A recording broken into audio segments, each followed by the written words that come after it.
Hi, today I'm going to be answering the question about how to pick your colors or pigments.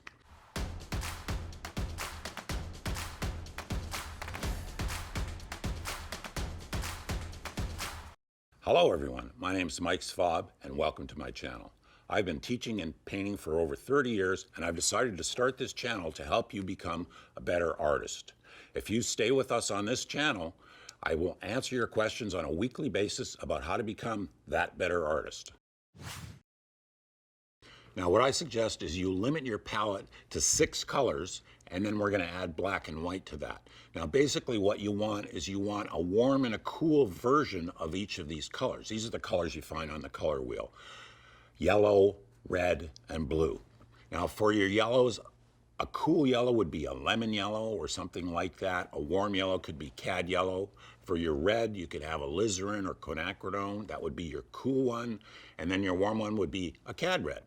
Now, for the blues, you could use cerulean or cobalt. Some people use phthalo because it's cheaper. You can also use ultramarine.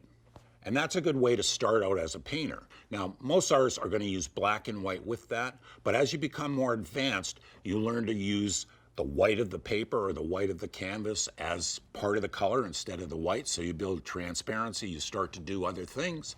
But basically you want to keep it simple and add a color as you become more familiar with what it does. What's important is to become familiar with what those pigments do. You can really do just a huge amount of things with those basic colors. You can do like 80% of what we can see, maybe 90%, and then just add as you go, as you become more familiar with them.